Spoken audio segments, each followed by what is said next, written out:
আসসালামু আলাইকুম, hello everyone, welcome back to another live session. So আমাদের আজকের লাইভ সেশনে আমরা আমাদের যে বেসিক গ্রামার ক্লাস আমরা যেটা নিচ্ছি, অর্থাৎ আমাদের সামনে আমরা কানেক্টরস পড়বো। অ্যান্ড সেন্টেন্স কানেক্টরস পড়ার আগে ভাইয়া চাচ্ছিলাম আমাদের বেসিক যেই গ্রামার আইটেমস গুলো আছে, যেগুলো আমাদের ওভারঅল জানা দরকার, সেগুলোকে আমরা একটু রিভিশন দেই, নতুন করে আবার একটু শিখি, একটু জানি। তো সেই উদ্দেশ্যে আমরা অলরেডি 2টা ক্লাস করে ফেলেছি। আমরা টেন্স সম্পর্কে জেনেছি, টেন্সের মার্কার সম্পর্কে জেনেছি এবং তাদের ইউজেস গুলো দেখেছি। কিছু স্পেশাল কেসেসে ভার্বের ব্যবহার কেমন হয় বা ভার্বের রূপটা কেমন থাকে সেগুলো আমরা দেখেছি। এবং তারই ধারাবাহিকতায় আজকে আমরা ভার্বের আরো কিছু ঘটনা সম্পর্কে জানবো।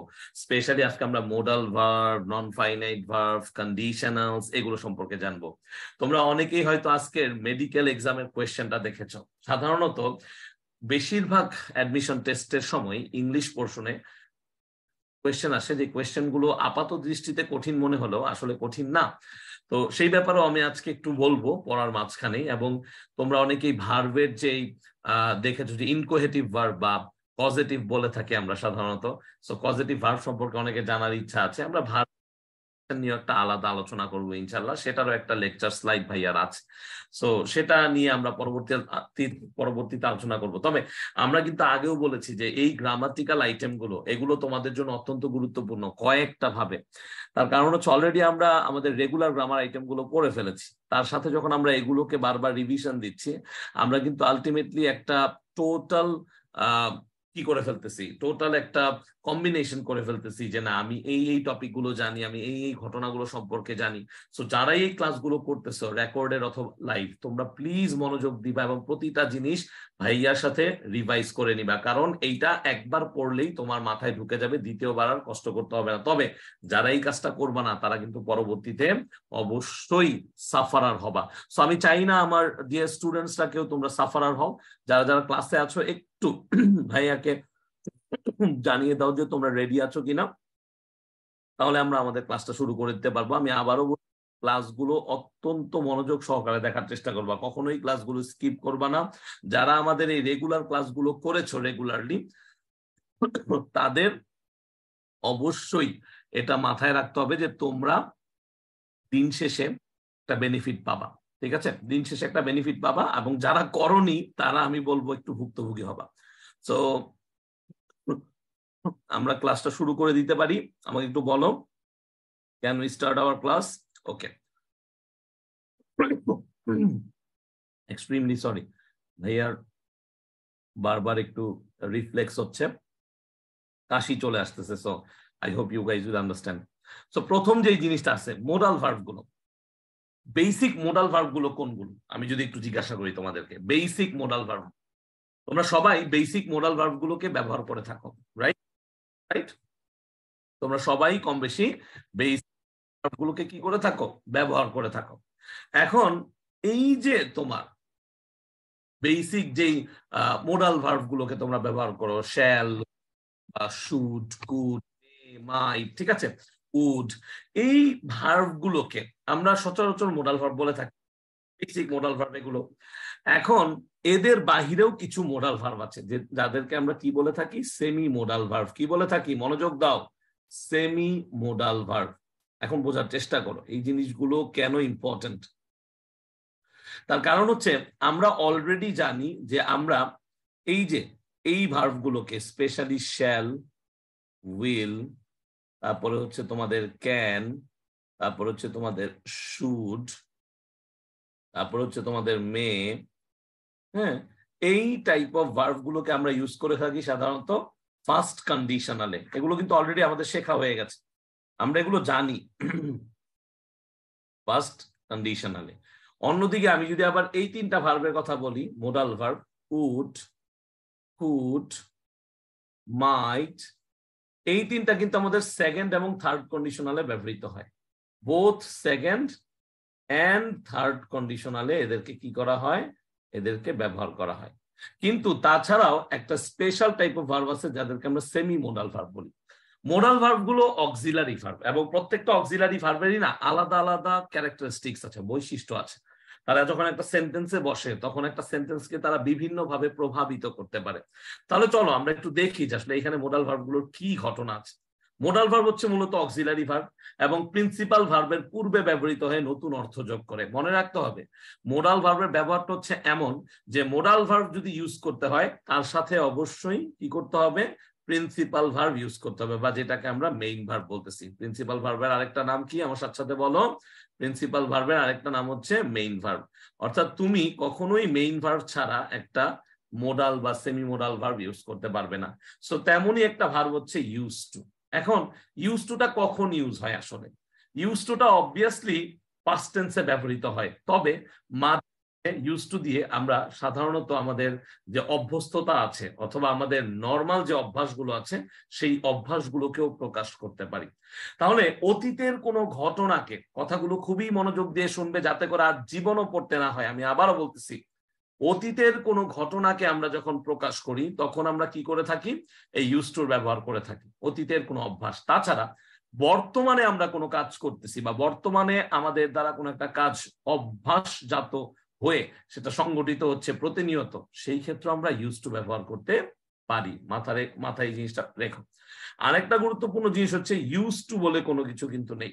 তার মানে তোমাকে মাথায় রাখতে হবে ইয়েস ইউজ টু এইটা একটা মোডাল বা সেমি মোডাল ভার্ব অ্যাকচুয়ালি, কিন্তু there is nothing like this. Use to বলে কোনো কিছু নেই। তার মানে দুইটা জিনিস হয়, একটা হচ্ছে ইউজ টু আর একটা হচ্ছে বি ইউজ টু। আর আমরা অলরেডি অনেক ক্লাসে এই ব্যাপারটা বলেছি যে বি ভার্বকে আমরা এই এম, ইজ, আর বা ক্ষেত্র বিশেষে ওয়াজ, ওয়ার এইভাবে ক্যাটাগোরাইজ করে থাকি, এইভাবে তাদেরকে আমরা ক্যাটাগোরাইজ করে থাকি। তাহলে দেখো এখানে দুইটা কি আছে, দুইটা রুল আছে। বলেছে যে সাবজেক্টের পর সরাসরি ইউজ টু ব্যবহৃত হলে, আমরা জানি যে ডিরেক্ট যখন সাবজেক্টের পর ইউজ টু ব্যবহৃত হয় তখন তারপরে ভার্বের বেস ফর্ম বসে। কোন ফর্ম বসে? বেস ফর্ম, যেটাকে আমরা সিম্পল ফর্মও বলতে পারি। তার মানে যার সাথে কখনো এস বাই এস যুক্ত হয় না। আমরা কিন্তু এটা বহুবার পড়েছি, বহুবার এই জিনিসটাকে আমরা ব্যাখ্যা করার চেষ্টা করেছি যে ভার্বের বেস ফর্মটা কি। ভার্বের বেস ফর্মটা হচ্ছে বেসিকলি এমন ফর্ম যেই ফর্মের সাথে কখনো কি হয় না, এস বা ইএস যুক্ত হতে পারে না। এটা হচ্ছে ভার্বের বেস ফর্মের কাজ। তার মানে এখন আমি একটু বোঝার চেষ্টা করি যে ভাই যদি একটা নর্মাল সেন্টেন্স হয়, ফর এক্সাম্পল ধর I use to play tennis a lot but I do not play very often now. অর্থাৎ একদা আই ইউজ টু প্লে, তার মানে একদা আমি খেলতাম, একদা আমি টেনিস প্রচুর খেলতাম, আ লট মানে প্রচুর, but I do not play very often now, কিন্তু আমি বর্তমানে খুব বেশি এটা একটা মানে আমার অভ্যস্ততার মধ্যে নেই, আমি বেশি একটা খেলাধুলা করি না বা টেনিস খেলাটা আমার দ্বারা বেশি একটা হয় না। তার মানে অতীতের কোনো একটা ঘটনা। ফর এক্সাম্পল ধরো আমি একসময় খুব বেশি পরিমাণে ক্রিকেট খেলতাম, তাহলে আমি বলতে পারি যে I use to play cricket, I use to play cricket, I used to play cricket in the playground বা in the afternoon। তার মানে একত সময় আমি বিকেল বেলা, একদা আমি বিকেল বেলা প্রচুর পরিমাণে কি করতাম? ক্রিকেট খেলতাম। And that is true. তোমার সাথে এরকম কোন একটা ঘটনা ঘটতে পারে। তাহলে সিম্পলি তুমি গ্রামাটিক্যালি কি মনে রাখবা? তোমার মাথায় রাখতে হবে এখানে আই সাবজেক্ট এবং সাবজেক্টের পরে ডিরেক্ট মোডাল ভার্বটা বা সেমি মোডাল ভার্বটা ইউজ হয়েছে। তার মানে এর আগে পরে কোনো শব্দ নেই যেহেতু, তাই এখানে অবশ্যই এর পরে ভার্বের কোন ফর্ম হবে? ভার্বের বেস ফর্ম হবে। তোমার শুধু এই জিনিসটাই জানতে হবে যে ভার্বের বেস ফর্ম হয়েছে। এখন প্রশ্ন আসে যখন এখানে ঘটনাটা চেঞ্জ হয়ে যায়, যখন এখানে ঘটনাটা কি হয়? চেঞ্জ হয়ে যায়।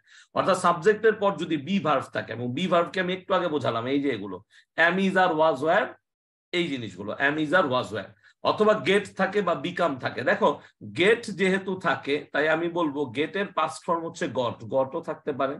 বিকাম যেহেতু থাকে তাই আমি বলবো বিকামের পাস্ট ফর্ম হচ্ছে বিকেম, তাই এটাও থাকতে পারে। তাহলে এই যে প্রসেস গুলো, ছোট ছোট জিনিসগুলো মাথায় রাখতে হবে। তাহলে আই বা উই বা হি বা ইউ, এদের পরে বি ভার্ব বসতেছে বা গেট বা গট বা বিকাম বা বিকেম বসতেছে, তারপরে তোমার ইউজ টু বসতেছে। কি বসতেছে? Use to. এবং তারপরে যেটা হচ্ছে সেটা হচ্ছে ভার্বের ভিআইএনজি। তারপরে কি হচ্ছে? ভার্বের ভিআইএনজি। তাহলে এই স্ট্রাকচারটা কিন্তু সচরাচর পরীক্ষায় আসে। যেমন I am use to playing tennis a lot. এখন এই ক্ষেত্রে কিন্তু অতীতের কোনো ঘটনাকে বোঝাচ্ছে না। বর্তমানে আমি প্রচুর পরিমাণে টেনিস খেলি, ধরো বর্তমানে আমি প্রচুর পরিমাণে পড়াশোনা করি, তার মানে কি? I am use to reading a lot, I am use to studying a lot. তাহলে এই যে use to reading a lot, use to studying a lot, এইগুলো কিন্তু প্রত্যেকটা এক একটা প্রসেস। আর এই প্রসেস তোমাকে কি বোঝাচ্ছে? এই প্রসেস তোমাকে বোঝাচ্ছে আলটিমেটলি যে তুমি যখন চিন্তা করো যে একটা সেন্টেন্সকে তুমি সাজাচ্ছ ইউজ টু দিয়ে, অভ্যস্ততা দিয়ে, অতীতের বা বর্তমানে, তখন তুমি কি ধরনের স্ট্রাকচারস গুলো পাচ্ছ। তাহলে দেখো এখানে কিছু বিগত বছরের কোয়েশ্চেন আছে, খেয়াল করো। Identify the one underline word or phrase that must be change for the sentence. খেয়াল করো, Sitara is finally use to cook on an electric stove বা স্টোভ, স্টোভ হচ্ছে চুলা, after having a gas one for so long. তাহলে এখানে আমাকে বুঝতে হবে যে কোথায় চেঞ্জটা হবে। আমি যদি একটু খেয়াল করি, এখানে সিতারা যদি আমার সাবজেক্ট হয়, ইজ হচ্ছে আমার বি ভার্ব, এখানে ফাইনালি হচ্ছে আমার কি? ফাইনালি হচ্ছে আমার অ্যাডভার্ব। আমি জানি যে বি ভার্বের সাথে অ্যাডভার্ব বসতে পারে, এবং তারপরে আছে আমার এখানে কি? মোডাল ভার্বটা, তাই না?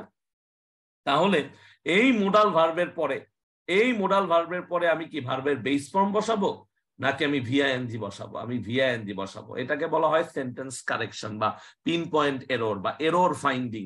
তার মানে যেহেতু ইউজ টুর আগে ইজ আছে, খেয়াল করো আমি বারবার আমার কার্সার গুলো দেখাচ্ছি, যেহেতু ইউজ টুর আগে ইজ আছে, তাই এরপরে অবশ্যই কুক হবে না, কি হবে? মূলত কুকিং হবে। তাহলে অ্যান্সারটা কি হওয়া উচিত ছিল? অ্যান্সারটা হওয়া উচিত ছিল কুকিং। অ্যান্সারটা কি হবে? কুকিং। তারপর দেখো, আফটার হ্যাভিং, আমরা জানি আফটার যদি একটা প্রিপোজিশন হয়, তারপরে এরকম ভিআইএনজি বসতে পারে। A gas one for so long.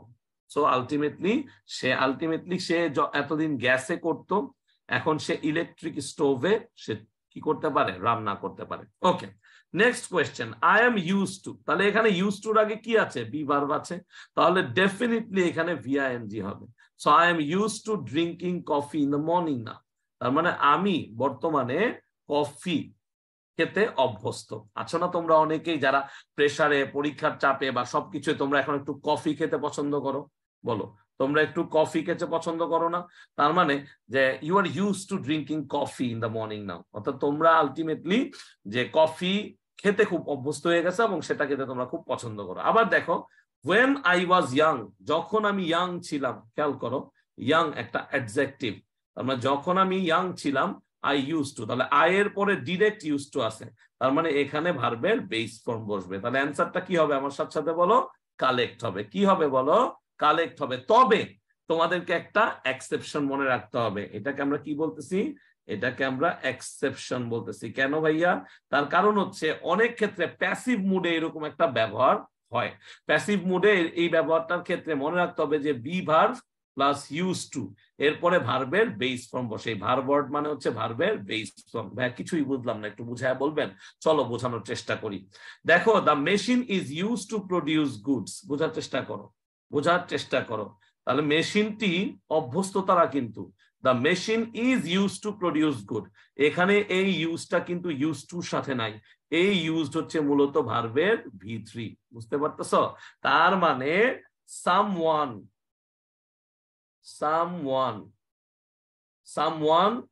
uses, খেয়াল করো, uses the machine, অর্থাৎ কেউ না কেউ একজন এই মেশিনটাকে ইউজ করে। সামওয়ান যেহেতু ইনডিফিনিট প্রোনাউন পরে ভার্বের কি বসে? ভার্বের প্রেজেন্ট ফর্ম বসে, এবং প্রেজেন্ট ফর্মে সিঙ্গুলার ফর্মটা হয়। তাহলে এই সামওয়ান ইউজেস দ্য মেশিন যদি মানে প্রেজেন্ট ইনডিফিনিট থাকে, তাহলে অবভিয়াসলি সেখানে এস বাই এস যুক্ত হবে, এটা আমরা সবাই জানি। তাহলে someone uses the machine to produce goods. এবার খেলাটা বুঝতে পারতেছ?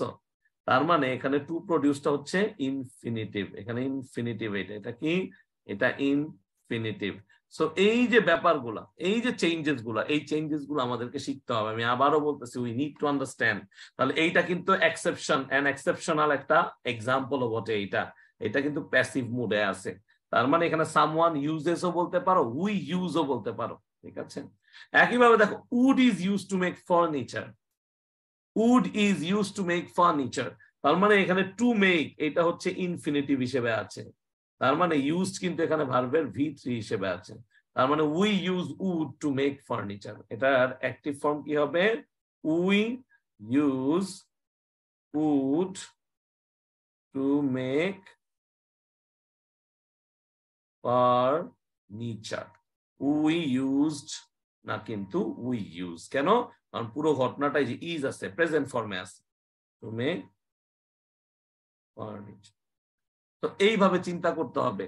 হোপফুলি তোমরা এই একটা এক্সেপশন ভুল করবা না। বলো আমাকে ভুল করবা? এই এক্সেপশনটা প্রায় পরীক্ষায় আসে, প্রায় পরীক্ষাতে আসে, এবং সেটা তোমাদের রাইট ফর্মস অফ ভার্বসে আসতে পারে এইচএসসি তে, এইটা তোমাদের কমপ্লিটিং সেন্টেন্সে আসতে পারে, আবার তোমাদের অ্যাডমিশন টেস্টেও আসতে পারে। সো ইট ইজ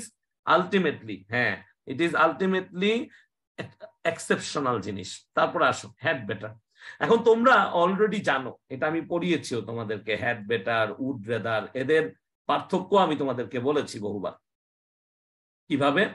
যে ভাইয়া হ্যাড রেদারের ব্যাপারটা হচ্ছে খুব সিম্পল, এর মানে বরং। আবার ভাইয়া উড রেদারের ব্যাপারটাও খুবই সিম্পল, এর মানে হচ্ছে বরং। তাহলে ভাই চেঞ্জেস কই? চেঞ্জেস নাই, দুইটাই চয়েস বোঝাতে ব্যবহৃত হয়। কি বোঝাতে ব্যবহৃত হয়? চয়েস।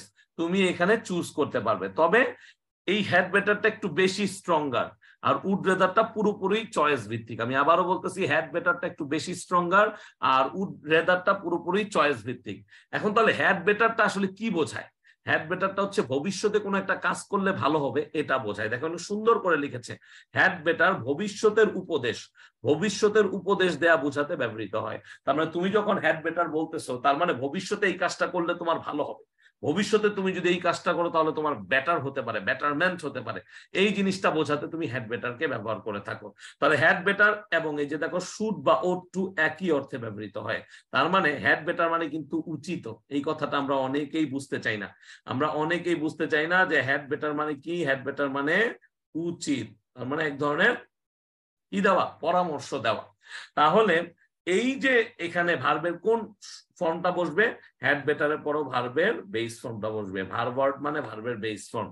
তাহলে এখানে মাথায় রাখতে হবে, হ্যাড বেটারের পরে নটও বসতে পারে, নট একটা অ্যাডভার্ব এবং ভার্ব ওয়ার্ড বা ভার্বের বেস ফর্ম।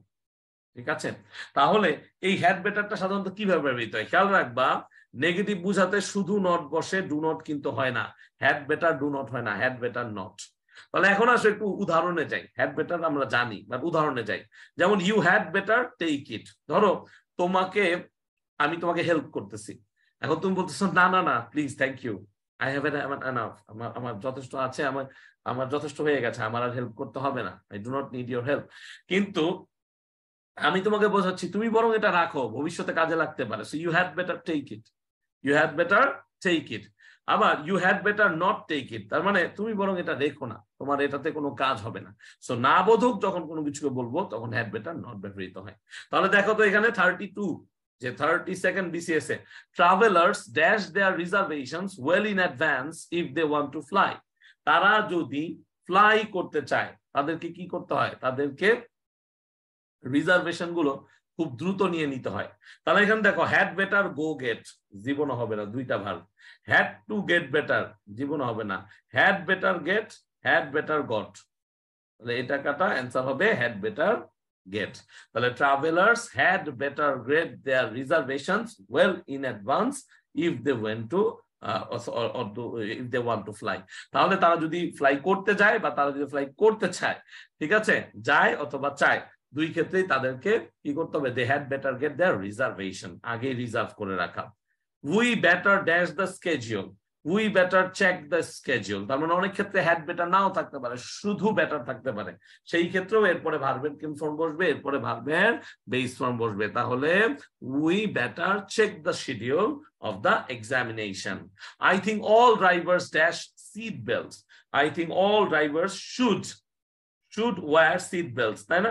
এটাই তো আমরা বলবো। Okay, I think all drivers should wear seat belts অথবা had better wear seat belts. আমরা দুইটাই উত্তর দিতে পারি, তবে হ্যাড বেটারটা সুন্দর লাগে। হ্যাড বেটারটা কি হয়? সুন্দর লাগে। তাহলে এই যে হ্যাড বেটারটা, এটা কিন্তু ভবিষ্যতের কোনো উপদেশকে বোঝাচ্ছে, অবভিয়াসলি গুরুত্বপূর্ণ, কিন্তু না করলেও এমন না যে এই জিনিসটা থেমে যাবে। তার মানে করাটা এখানে মুখ্য জিনিস না, এইখানে ওই জিনিসটা এই কাজটাই করবে, এটা কোনো মুখ্য জিনিস এখানে না। আসো উড রেদারের ব্যাপারটা কি? উড রেদারের ব্যাপারটা হচ্ছে মূলত শুনতে পাস্ট মনে হলো, যেমন আই উড রাদার গো দেয়ার, ইস আমার জন্য যদি অপেক্ষা করতে আমি হয়তো সেখানে যেতাম। কিন্তু উড রাদার থেকে পাস্ট মনে হলো, এটি কিন্তু মূলত বর্তমান বা ভবিষ্যতের কোনো কিছু পছন্দ করে প্রাধান্য দেওয়া বোঝাতে পারে। তার মানে এটা বর্তমান আর ভবিষ্যতের কোনো কিছুকে প্রাধান্য দেওয়া বোঝাতে ব্যবহৃত হয়। যেমন সামওয়ান আমরা ধরে নিলাম কেউ একজন আছে যে কোথাও চলে যাবে, হি সেইং যে আই উড রেদার গো, সে কি বলতেছে যে আমি বরং চলে যাব। তাহলে উড রেদার পরে ভার্বের কোন ফর্ম থাকে? বেস ফর্ম থাকে। উড রেদার পরে কোন ফর্ম থাকে? Base form. তাহলে I would rather go, I would not rather go, বা I would rather not go. তাহলে এই ক্ষেত্রে আমাকে বুঝতে হবে যে উড রেদারটা সবসময় চয়েস, চয়েস অর্থে ব্যবহৃত হয়, অর্থাৎ পছন্দ। তোমার পছন্দটা কি, তুমি কি চাচ্ছ, হোয়াট ডু ইউ ওয়ান্ট। তাহলে দেখো এখানে খুব ইম্পর্টেন্ট, খেয়াল করো খেয়াল করো খেয়াল করো, খুব ইম্পর্টেন্ট, খেয়াল করো। Choose the best translation of the sentence, তুমি বরং তাকে পাঠাও। তুমি যখন এখানে বরং দেখবা, তোমার মাথায় আসতে হবে যে বরং মানে হ্যাড বেটার। তাহলে you send him here, you better send him here, you should send him here, you rather send him here. এখন তুমি ভাবতে পারবে যে কোনটা সঠিক উত্তর দিতে পারি, you had better send him here বা you better send him here. এটা কিন্তু আমার জন্য পারফেক্ট অ্যান্সার হতে পারে, মনে থাকবে তো। তাহলে you better send me here বা you better send him here বা you had better send him here, সহজ জিনিস। আবার উড রেদার আর ওয়ার্ড হয় এবং পরপর দুটি বিষয় যুক্ত করতে মাঝে দেন ব্যবহৃত করে, তখন কিভাবে হয়? যেমন I would rather drink Coca Cola then orange juice, তার মানে তুলনা করতেছি। এই দেন শব্দটাই আমরা কোথায় ব্যবহার করি? এই দেন শব্দটাই আমরা ব্যবহার করি হচ্ছে কম্পারিজন করতে।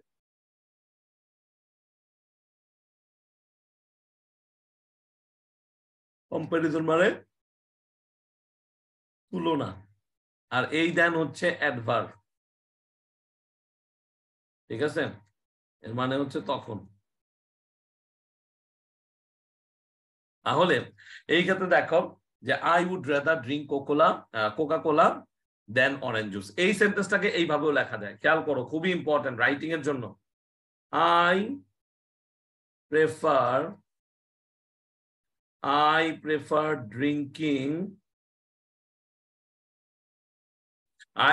ড্রিঙ্কিং কোকা কোলা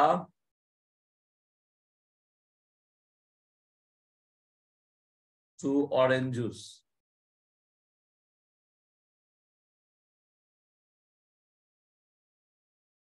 তার মানে প্রেফারের সাথে কি বসে এটা তোমরা সবাই জানো, প্রেফারের সাথে টু বসে। তাই আমি কি বললাম যে আমি প্রেফার করব drinking Coca Cola to orange juice.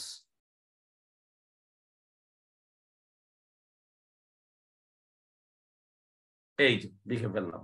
তাহলে প্রত্যেকটা জিনিসের একটা কি আছে, এই যে এখানে প্রেফার টু বললাম, এই প্রেফার টুটাও কিন্তু চয়েস করা বোঝায়, এবং এখান থেকে কিন্তু কোয়েশ্চেন আসবে, প্রিপোজিশন থেকে আসতে পারে, রাইট ফর্মস অফ ভার্বস আসতে পারে। তাহলে দেখো এই লাইনটা তোমাদেরও বিভিন্ন ধরনের বোর্ড এক্সামে এসেছে এবং আবারও আসতে পারে। The boy from the village said, অর্থাৎ গ্রামের ওই ছেলেটা বলেছিল যে আই ড্যাশ স্টার্ভ দ্যান বেগ, আমি চাকরি বেগ মানে চাকরি না, জব মানে চাকরি, বেগ মানে ভিক্ষা করা। তাহলে আমি ভিক্ষা করার চেয়ে বরঞ্চ কি করব, না খেয়ে থাকবো। সো আই উড রেদার কি হবে, I would rather starve than beg. এবং আমি তোমাদেরকে বলেছিলাম যে যদি একটু মনে রাখতে চাও তাহলে মাথায় রাখতে হবে যে উড রেদার যখন ব্যবহৃত হবে তখন দেনের ব্যবহার হবে। কিসের ব্যবহার হবে? দেনের ব্যবহার হবে, ঠিক আছে? তাহলে I would rather starve than beg, ঠিক আছে? I would rather die dash beg, I would rather die than beg. একটা জিনিস দিয়ে কিন্তু অনেকগুলো উদাহরণ আসছে, তাহলে বলো পারবা? একইভাবে দেখো, এই যে খেয়াল করো এই রুলসটা আমি বলে দিছি। প্রেফারের পর দুটি ভার্ব থাকলে, মনোযোগ দিয়ে শোনো, প্রেফারের পর দুটি ভার্ব থাকলে উভয়টির আইএনজি যুক্ত হয়। তার মানে আই প্রেফার ড্রিঙ্কিং, এই যে প্রেফারের পরে একটা ভার্ব, এটা ভিআইএনজি। আবার টু ড্রিঙ্কিং অরেঞ্জ জুস, তার মানে এখানেও ভিআইএনজি। তার মানে I prefer drinking Coca Cola to drinking orange juice, অথবা I prefer drinking Coca Cola to orange juice. তবে ড্রিঙ্কিং অরেঞ্জ জুস দিলে বেটার হয়, ড্রিঙ্কিং অরেঞ্জ জুস দিলে কি হয়, বেটার হয়। তাহলে মেডিকেলে আসা কোয়েশ্চেন গুলো দেখো তো পারবা কিনা, দেখি তো কয়জন পারো উত্তর করতে। কোনটি সঠিক, নিচের কোনটি সঠিক? করিম প্রেফার্ড রিডিং টু রাইটিং। আরেকটা জিনিস মাথায় রাখতে হবে, প্রেফারের ভার্ব ভি2, প্রেফারের ভি2 হচ্ছে প্রেফার্ড, প্রেফারের ভি2 হচ্ছে কি, প্রেফার্ড। তাহলে Karim preferred reading to writing, এটা হতে পারে। Karim preferred to reading than to write, হবে না। Karim preferred read than writing, হবে না। Karim preferred reading than to write, এটাও হবে না। তাহলে অ্যান্সার হবে কি, এ নাম্বারটা। যে করিম প্রেফার্ড রিডিং টু রাইটিং। তার মানে প্রেফারের পাশে যেই জিনিসটা থাকে, যেই প্রস্তুতিটা সে ঘটায়, সেটা হচ্ছে মূলত সে যা চায়। যেমন রিডিংটাকে সে প্রেফার করে টু রাইটিং, সে লেখনির থেকে বা লেখার চেয়ে। আন্ডারস্টুড? তাহলে এইভাবে জিনিসগুলোকে মাথায় রাখতে হবে। Which of the following is not a correct English sentence? দেখো, he is very popular with his pupils. I prefer coffee than tea. এটা তো অবভিয়াসলি না। Death is preferable to dishonor. I am related with her by marriage. No, cross. Related এর সাথে সবসময় two বসে। কি বসে? রিলেটেড এর সাথে সবসময় কি বসে? টু বসে। ঠিক আছে, টু বসে। তার মানে এইটুক মাথায় রাখতে হবে, এগুলো হচ্ছে অ্যাপ্রোপ্রিয়েট প্রিপোজিশন। বারবার তোমরা এই জিনিসগুলোকে ভুল করো, কেন করো আমি জানি না। ঠিক আছে, রিলেটেড টু, তাহলে এটাও হলো না। তাহলে কি রইলো? Death is preferable to dishonour. I prefer coffee than tea. এখন আমি কি জানি? আমি জানি প্রেফারের পরে দেন হয় না, প্রেফারের পরে টু হয়। তাহলে I prefer coffee to tea, I prefer coffee to tea. আবার দেখো, he is very popular with his peoples. Death is preferable to dishonour. ডেথকে প্রেফার করা হয়ে থাকে ডিসঅনার হিসেবে। ঠিক আছে, তাহলে একটু চিন্তা করি কি হবে। হি is very popular with his people's. তাহলে একটু বোঝার চেষ্টা করি। পপুলার একটা অ্যাডজেক্টিভ, তার আগে অ্যাডভার্ব, এবং এরপরে প্রিপোজিশন প্লাস হিজ পিপলস, তার মানে positive pronoun plus plural noun. তার মানে পুরোপুরি ভাবে বোঝা যাচ্ছে এই সেন্টেন্সটাই হচ্ছে correct sentence. Many prefer donating money. অনেকেই, তাই মেনির পরে plural verb. Many prefer donating money, প্রেফারের পরে অবশ্যই যে ঘটনাটা ঘটে সেটা হচ্ছে আলটিমেটলি আমরা কি হিসেবে পাই? বাক্যের এই সেকেন্ড ফর্মটাকে আমরা ভিআইএনজি হিসেবে পাই। তাহলে মেনি প্রেফারের পরে কিন্তু যে ডোনেটিং আছে, ঠিক আছে, নন ফাইনাইট স্টাইলে। তাহলে many prefer donating money dash distributing clause. তার মানে অ্যান্সারটা অবভিয়াসলি টু হবে। অ্যান্সারটা কি হবে? তাহলে many prefer donating money to distributing clothes. তার মানে অনেকে ক্লথস ডিস্ট্রিবিউট করতে করতে পাগল হয়ে যায়, তাই তারা কি করে? তারা প্রেফার করে ডোনেট করাকে, অর্থাৎ মানিটাকে তারা ডোনেট করে থাকে। ঠিক আছে, আন্ডারস্টুড? এই পর্যন্ত বলো, এই পর্যন্ত কারা কারা বুঝতে পারছো বলো? ক্লাসে কারা কারা আসি একটু সারা দেই। ক্লাসে কারা কারা আসি একটু সারা দেই। এই পর্যন্ত কারা বুঝতে পারছি? তাহলে ব্যাপারটা খুবই simple, as long as you are understanding it. As long as you are not understanding it, তখন ব্যাপারটা অনেক বেশি ট্রিকি লাগবে। তখন অনেক বেশি ট্রিকি লাগবে এবং অনেক কিছু ভুল মনে হবে, মনে হবে যেন তোমরা ভুল করেছো। একটু দ্রুত বলো, একটু দ্রুত বলো, কারো কোনো কোয়েশ্চেন আছে কিনা? Do you guys have any question to ask? Clear or not clear? Clear or not clear? Okay, would rather বলে দিছি, বলে দিছি। ওকে, সুন্দর সুন্দর, ক্লিয়ার, তাই না? এখন আসো শুড হ্যাভ মাস্ট হ্যাভ এদের ব্যবহারের। শুড হ্যাভ আর মাস্ট হ্যাভ এদের ব্যবহারের এই জিনিসটা একটু পড়ো, 1 মিনিট। এই শুড হ্যাভ এটার ব্যবহারটা একটু পড়ো, আমি এখনই তোমাদেরকে ব্যাখ্যা দিচ্ছি।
ওকে, তাহলে তোমরা অলরেডি পড়ে ফেলেছো।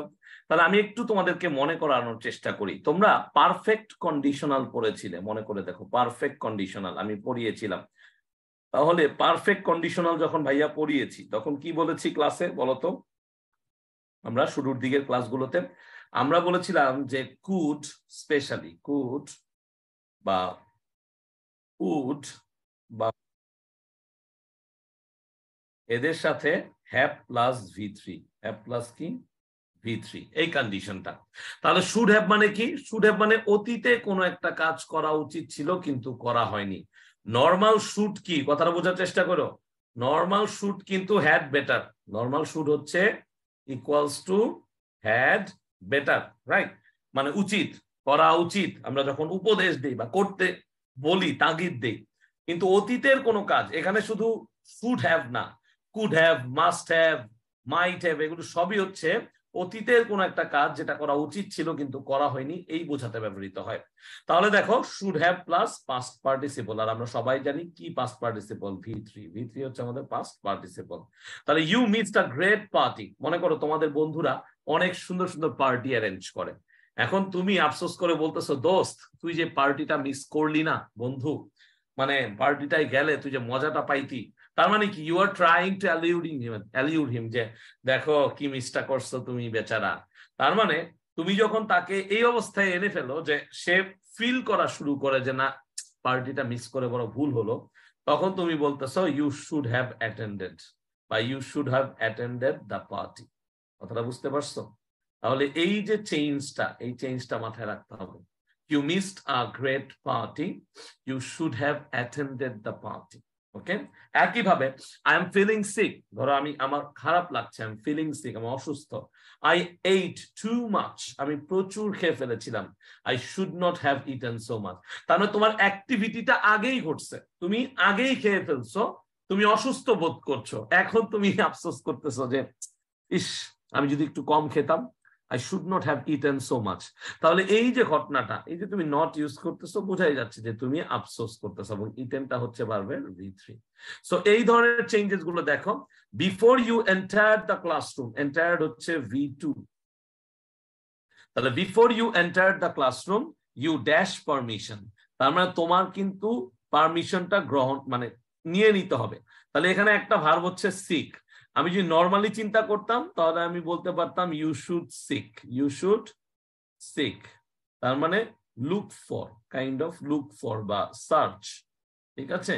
হ্যাঁ, তাহলে এখন সিকের V3 হচ্ছে সল্ট, এগুলো কিন্তু জানতে হবে, ভার্বের কনজুগেশন বারবার বলেছে। তাহলে সল্ট শব্দটা কিন্তু এর V3।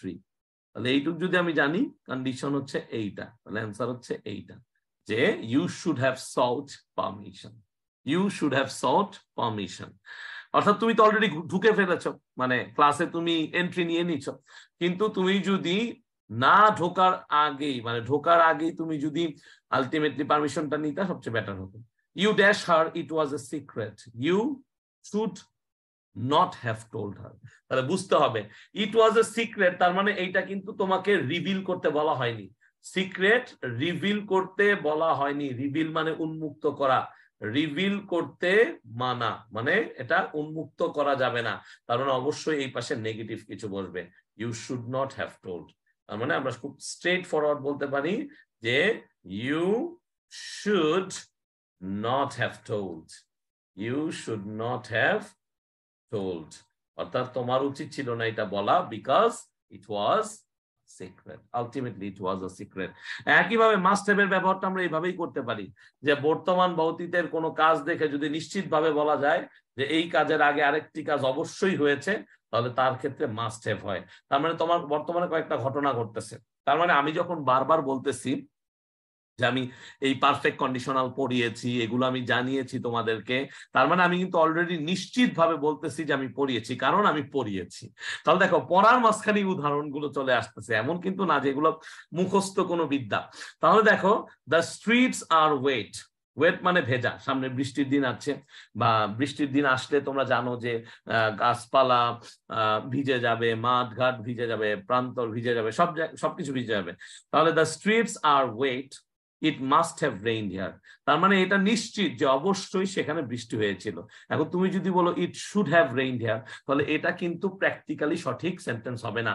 এবং let me tell you dear students, এই টাইপের কি আসতে পারে, কমপ্লিটিং সেন্টেন্স আসতে পারে, লেট মি টেল ইউ। তাহলে তোমরা যারা ধারণা করো যে should have, must have, might have, এদের ব্যবহার একই রকম, তোমরা ভুল ধারণা মানে পোষণ করো। বলো বুঝতে পেরেছো? তাহলে শুড হ্যাভ, মাস্ট হ্যাভ, এই ধরনের যে ব্যবহারগুলো, যে ভাইয়া সবগুলোর পরেই তো ভিত্তি, তোমাদের একটা কমন ধারণা আছে, এই ধারণাটা যারা রাখো তারা মনে রেখো ইউ অল আর ইনকারেক্ট, তোমরা সঠিক না। এখানে ঘটনাটা বুঝতে হয়, সিকোয়েন্সটা বুঝতে হয়।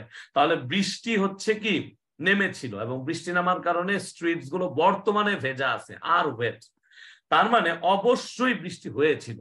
ইট মাস্ট হ্যাভ রেইন হিয়ার, এখানে অবশ্যই বৃষ্টি হয়েছিল। তাহলে দেখো এখানে এই ধরনের কারেকশন আসতে পারে পরীক্ষায়। কারেকশন কিভাবে অ্যান্সার করবা? The streets are wet, it should have rain here হবে না, কারণ কি এই ক্ষেত্রে শুড হ্যাভ বসে না। The streets are wet, it must have rain here, এইটাই সঠিক উত্তর।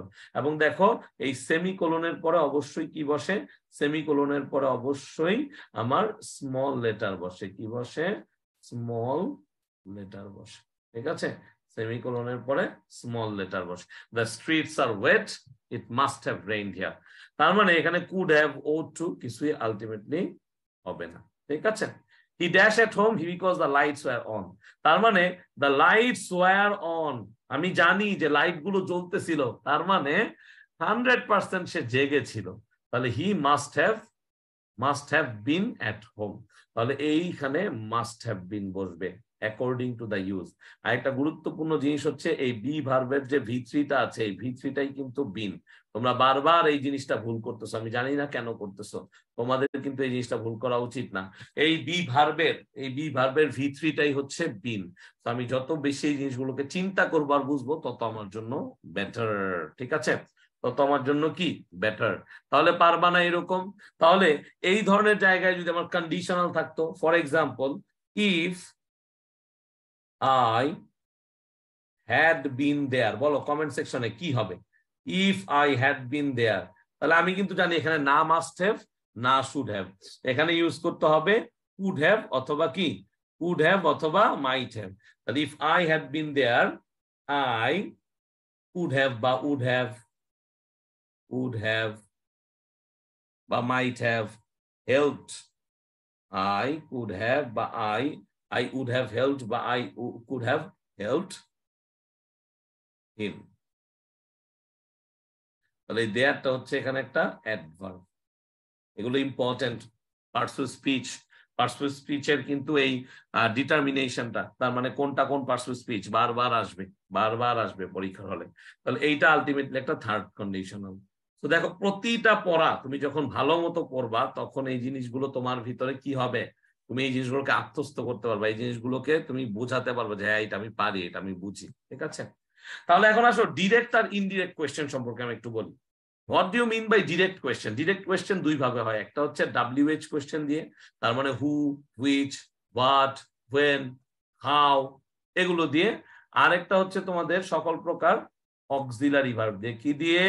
আমার সাথে বলো, অক্সিলারি ভার্ব দিয়ে।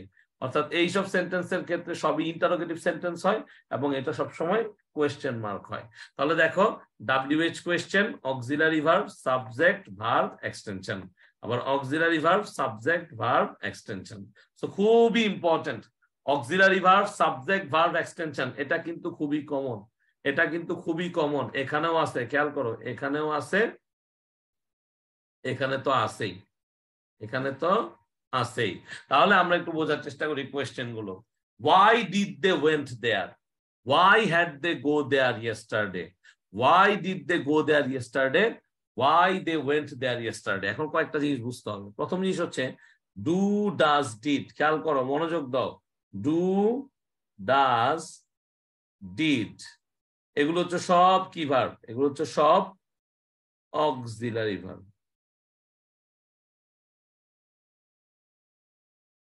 ঠিক আছে, তার মানে এখানে যখন WH কোয়েশ্চেন আছে, তাহলে আমি দেখবো অক্সিলারি ভার্ব আছে কিনা। হ্যাঁ আছে। তাহলে why they went there yesterday, এখানে কি কোনো অক্সিলারি ভার্ব আছে WH কোয়েশ্চেনের পরে? আছে? আমাকে বলো, আছে? তার মানে এটা রং। Why had they go there? আমি কি জানি had এর পরে কি হয় বলো, go হয় নাকি gone হয়? Gone হয়, তাহলে কি ভুল। Why did they went there? তাহলে এখানে did আছে, আবার went হবে? জীবনও না, কারণ আমি একটু আগে বললাম do does did এর পরে অক্সিলারি ভার্ব বা ভার্বের বেস ফর্ম বসে। তার মানে why did they go there yesterday? কেন তারা সেখানে গিয়েছিল yesterday? তাহলে যেহেতু yesterday আছে, যেহেতু yesterday আছে, তাহলে আমরা এটা অ্যান্সার লিখতে পারি। আমরা কি করতে পারি? এটা অ্যান্সার লিখতে পারি, কারণ WH কোশ্চেনের পরে আমরা একটা অক্সিলারি ভার্ব ইউজ করে থাকি। WH কোশ্চেনের পরে আমরা ডাইরেক্ট ভার্ব লিখি না, অক্সিলারি ভার্ব ইউজ করে থাকি। মনে থাকবে? মনে থাকবে? ওকে, তারপরে দেখো যে কারেক্ট ইন্টারোগেটিভ ফর্ম বের করতে বলছে without changing the meaning. The Dillingham Youngs took mighty pride in their possession. Pride in মানে গর্ববোধ করা, তাদের পজিশন নিয়ে তারা প্রচুর পরিমাণে কি করতো? তারা প্রচুর পরিমাণে গর্ববোধ করত। তাহলে টুক আছে, তাহলে আমি তোমাদেরকে যখন সেন্টেন্স গুলো পড়াইছি বারবার ব্যাখ্যা করছি এগুলো, এই টুক মানে কি? এই টুক মানে হচ্ছে আলটিমেটলি ডিড টেক, বোঝার সাথে। তাহলে এই ক্ষেত্রে আমি চিন্তা করব যে আমাকে কি করতে হবে, যে এই সেন্টেন্সটার কারেক্ট ইন্টারোগেটিভ ফর্ম ইউজ করতে হবে।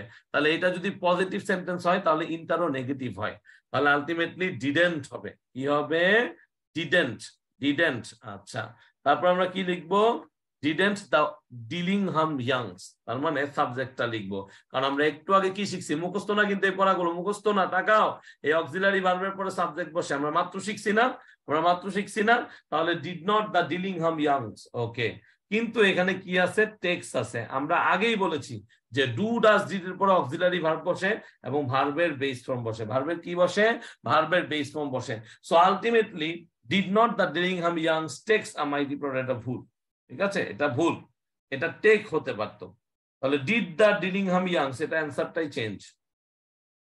Did not the Dillingham Youngs took, আচ্ছা এখানেও ভুল, কারণ ডিলিংহাম ইয়াংস এর পর আর টুক হবে না, এখানে টেক হবে। আর লাস্টেরটা হচ্ছে আমাদের সঠিক, যে did not the Dillingham Youngs take a mighty pride in their position, অর্থাৎ তারা খুবই বেশি পরিমাণে, মাইটি প্রাইড ইন, তার মানে তারা একদম এটা নিয়ে এমন ভাবে গর্ব করতো যে এটা তাদের শক্তির মতো কাজ করতো। So ultimately take a mighty pride in their position. ঠিক আছে, choose the correct sentence. Why you have done this, why have you done this, why has you done this, why you have done this. প্রথম কথা হচ্ছে Y এর পরে you বসবে না। তোমরা বলো ডিয়ার স্টুডেন্ট, এখন তার মুখস্থ কিছু নাই, ওয়াই এর পরে ডিউ বসবে না, ওয়াই এর পরে ইউ বসবে না। কেন? ওয়াই এর পরে অক্সিলারি ভার্ব বসবে। ওকে, ওয়াই এর পরে অক্সিলারি ভার্ব, ওয়াই এর পরে অক্সিলারি ভার্ব, রাইট। ওয়াই এর পরে অক্সিলারি ভার্ব নেই, কাটা। তাহলে why has you done this. এখন কথা হচ্ছে ইউ এর সাথে কি হ্যাজ বসে? ইউ এর সাথে কি হ্যাজ বসে? নো, ই এর সাথে হ্যাজ বসে। কি বসে? ই এর সাথে হ্যাজ বসে, ই এর সাথে হ্যাজ বসে। তাহলে অবভিয়াসলি আমি বুঝতেই পারতেছি যে এইটা হবে আমার সঠিক উত্তর। Why have you done this? Why have you done this? কেন? কেন করেছো তুমি এটা? Why have you done this? So এইভাবে করে দেখো কতগুলো কোয়েশ্চেন, এবং এগুলো কিন্তু পরীক্ষায় আসবে। এগুলো বিভিন্ন ইউনিভার্সিটি, বিভিন্ন অ্যাডমিশন টেস্টে, মেডিকেল থেকে শুরু করে এ ইউনিট, বি ইউনিট সব জায়গায় আসবে, এবং এগুলো তোমাদেরকে রাইটিংটাকে ডেভেলপ করতে হেল্প করবে। তোমরা অনেকেই রাইটিং নিয়ে অনেক টেনশনে আছো, আমি আবারও বলতেছি, রাইটিংটাকে তখনই তুমি ডেভেলপ করতে পারবা যখন তোমার সেন্টেন্সের স্ট্রাকচার, পার্সো স্পিচের পজিশন, এগুলো সম্পর্কে ভালো ধারণা থাকবে। তাহলে দেখো তো কি হয়েছে, choose the correct sentence. Do he have a house, does he have a house. প্রথমত ডু এর সাথে হি হয় না, কাটা। আচ্ছা, ডু হি হয় না, does he have a house নাকি does he has a house. এখন আমাকে বুঝতে হবে এটা যেহেতু অক্সিলারি ভার্ব, এরপরে ভার্বের বেস ফর্ম বসবে, এটা বসবে না। অ্যান্সারটা হবে এইটা, অ্যান্সারটা হবে কি এইটা, যে does he have a house, তার কি কোনো হাউস আছে কিনা। Does he have a house. Choose the correct sentence. Did they wrote books, did they write books. তাহলে আমরা কি সহজে বুঝতে পারি না, ডিড যেহেতু আছে অক্সিলারি ভার্ব, সাবজেক্ট, তারপরে ভার্বের কি base form, so this is correct. এটা ছাড়া অন্য কোনোটা কারেক্ট হওয়ার সম্ভাবনাই নেই, না কি বলো? ডিড এর পরে তো রোট হয় না, ডিড এর পরে রাইটিংও হয় না, তার মানে এগুলো ভুল। এগুলো কি? এগুলো আমাদের জন্য ভুল। ঠিক আছে, এগুলো আমাদের জন্য কি? এগুলো আমাদের জন্য আলটিমেটলি ভুল। সো এই যে দেখো, এখান থেকে কিন্তু বোঝা যায় যে কিভাবে তুমি সেন্টেন্স চিনবা। ওয়েন ড্যাশ পেনিসিলিন, কথাটা বুঝতে হবে। ওয়েন হচ্ছে আমার WH কোয়েশ্চেন, তারপর অবশ্যই অক্সিলারি ভার্ব আমি খুঁজবো, অক্সিলারি ভার্ব। তাহলে when এর পরে ফ্লেমিং আছে কাটা, when এর পরে ফ্লেমিং আছে কাটা। Did Fleming invent, has Fleming invented.